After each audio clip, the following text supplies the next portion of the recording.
Hi everyone, happy Thursday. We're back to my side of the mountain. You can see I've got my reading buddies here. This is Vinny up at the top and Lewis. I'll let you get a closer look. Here's Vinny. Here's Lewis. Okay, so they'll be reading with us. So if you remember, it's funny not having you here to have a discussion, but yesterday we met our main character, Sam Dribbly. He is running away from home to live out in the forest, and he's telling us how that all goes.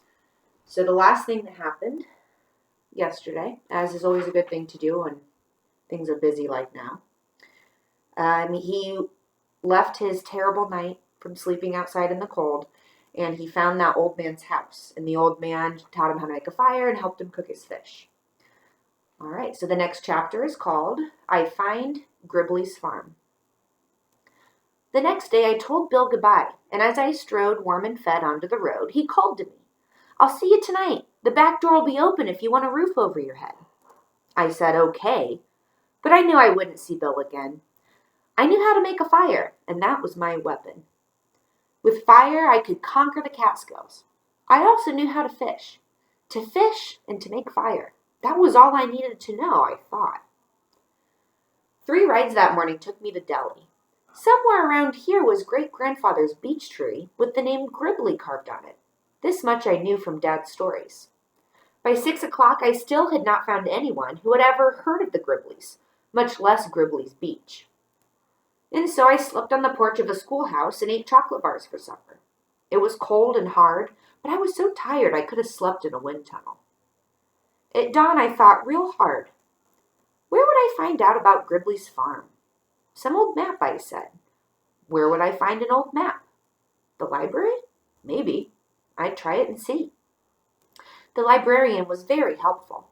She was sort of young, had brown hair and brown eyes, and loved books as much as I did. The library didn't open until 10:30. I got there at 9. After I had lolled and rolled and sat on the steps for 15 or 20 minutes, the door whisked open, and this tall lady asked me to come on in and browse until opening time. All I said to her was that I wanted to find the old Dribbly farm, and that the Dribblys hadn't lived on it for maybe 100 years, and she was off. I can still hear her heels click when I think of her, scattering herself around those shelves, finding the old maps, histories of the Catskills, and files of letters and deeds that must have come from attics around Delhi. A deed is something that shows you own something. Miss Turner, that was her name, found it. She found Dribbly's farm in an old book of Delaware County. Then she worked out the roads to it and drew me maps and everything. Finally, she said, "What do you want to know for? Some school project?" "Oh, no, Miss Turner. I want to go live there." "But Sam, it is all forest and trees now. The house is probably only a foundation covered with moss." "That's just what I want. I am going to trap animals and eat nuts and bulbs and berries and make myself a house. You see, I am Sam Dribbly, and I thought I would like to live on my great-grandfather's farm." Miss Turner was the only person that believed me. She smiled, sat back in her chair, and said, "Well, I declare." The library was just opening when I gathered the notes we had made and started off. As I pushed open the door, Miss Turner leaned over and said to me, "Sam, we have some very good books on plants and trees and animals, in case you get stuck." I knew what she was thinking, and so I told her I would remember that. With Miss Turner's map, I found the first stone wall that marked the farm. The old roads to it were all grown up and mostly gone, but by locating the stream at the bottom of the mountain, I was able to begin at the bridge and go north and up 1.5 miles. There, caterpillaring around boulders, roller coastering up ravines and down hills, was the mound of rocks that had once been great-grandfather's boundary fence. And then, do you know, I couldn't believe I was there. I sat on the old gray stones a long time, looking through the forest up that steep mountain, and saying to myself, "It must be Sunday afternoon, and it's raining, and Dad is trying to keep us all quiet by telling us about great-grandfather's farm, and he's telling it so real that I can see it." And then I said, "No, I am here, because I was never this hungry before." I wanted to run all the way back to the library and tell Miss Turner that I had found it, partly because she would like to have known, and partly because Dad had said to me as I left, "If you find the place, tell someone at Delhi. I may visit you someday." Of course he was kidding, because he thought I'd be home the next day. But after many weeks, maybe he would think I meant what I said, and he might come see me. However, I was too hungry to run back. I took my hook and line and went back down the mountain to the stream. I caught a big old catfish. I climbed back to the stone wall in great spirits. It was getting late, and so I didn't try to explore. I went right to work making a fire. I decided that even if I didn't have enough time to cut boughs for a bed, I was going to have cooked fish and a fire to huddle around during those cold night hours. May is not exactly warm in the Catskills. By firelight that night, I wrote this. "Dear Bill," that was the old man. "After 3 tries, I finally got a handful of dry grass on the glow in the tinder. Grass is even better than pine needles, and tomorrow I'm going to try the outside bark of the river birch. I read somewhere that it has combustible oil in it that the Indians use to start fires. Anyway, I did just what you showed me and had cooked catfish for dinner. It was good. Your friend, Sam." After I wrote that, I remembered I didn't know his last name, and so I stuffed the note in my pocket, made myself a bed of boughs and leaves in the shelter of a stone wall, and fell asleep right there.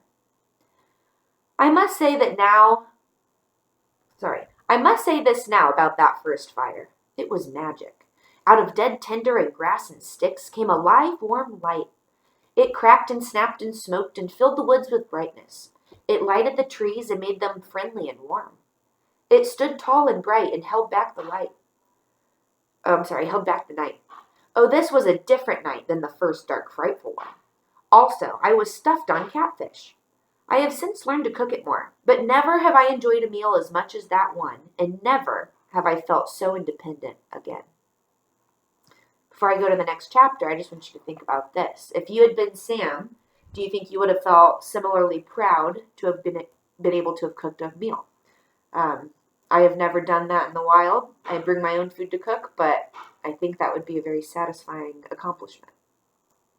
All right, our next chapter is called I Find Many Useful Plants. The following morning, I stood up, stretched, and looked about me. Birds were dripping from the trees, little birds singing and flying and pouring over the limbs. "This must be the warbler migration," I said, and I laughed because there were so many birds. I had never seen so many. My big voice rolled through the woods, and their little voices seemed to rise and answer me. They were eating. 3 or 4 at a maple tree near me were darting along the limbs, pecking and snatching at something delicious on the trees. I wondered if there was anything there for a hungry boy. I pulled a limb down, and all I saw were leaves, twigs, and flowers. I ate the flower. It was not very good. One manual I had read said to watch what the birds and animals were eating in order to learn what was edible and non-edible in the forest. If the animal life can eat it, it is safe for humans. The book did suggest that a raccoon had tastes more nearly like ours. Certainly the birds were no example. Then I wondered if they were not eating something I couldn't see, tiny insects perhaps. Well, anyway, whatever it was, I decided to fish. I took my line and hook and walked down to the stream. I lay on a log and dangled my line in the bright water. The fish were not biting. That made me even hungrier.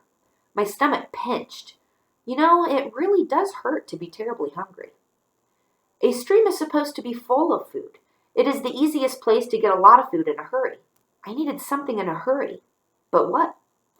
I looked through the clear water and saw the tracks of mussels in the mud. I ran along the log back to shore, took off my clothes, and plunged into that icy water. I collected almost a peck of mussels in very little time at all, and began tying them in my sweater to carry them back to camp. But I don't have to carry them anywhere, I said to myself. I have fire in my pocket. I don't need a table. I can sit right here by the stream and eat. And so I did. I wrapped the mussels in leaves and sort of steamed them in coals. They are not quite as good as clams, a little stronger, I would say. But by the time I had eaten 3, I had forgotten what clams tasted like and knew only how delicious freshwater mussels were. I actually got full. I wandered back to great-grandfather's farm and began to explore. Most of the acreage was maple and beech, some pine, dogwoods, ash, and here and there a glorious hickory. I made a sketch of the farm on my road map and put X's where the hickories were. They were gold trees to me. I would have hickory nuts in the fall. I could also make salt from hickory limbs. I cut off one and chopped it into bits and scraps, and I stuck them in my sweater. The land was up and down, and I wondered how great-grandfather ever cut it and plowed it. There was one stream running through it, which I was glad to see, for it meant that I did not have to go all the way down the mountain to the big creek for fish and water.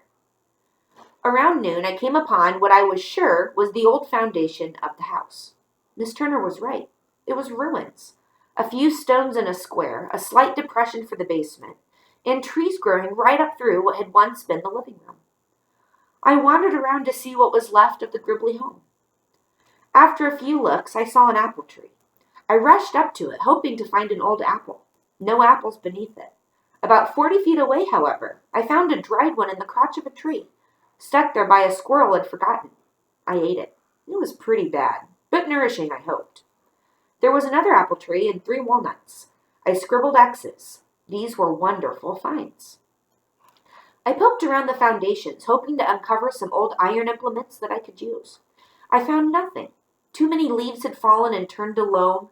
Too many plants had grown up and died down over the old home site. I decided to come back when I had made myself a shovel. Whistling and looking for food and shelter, I went out on the mountain, following the stone walls, discovering many things about my property. I found a marsh. In it were cattails and arrowleaf good starchy foods.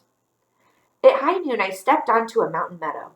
An enormous boulder rose up in the center of it.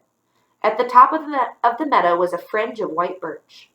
There were maples and oaks to the west, and a hemlock forest to the right that pulled me across the sweet grasses into it. Never, never have I seen such trees. They were giants, old giants.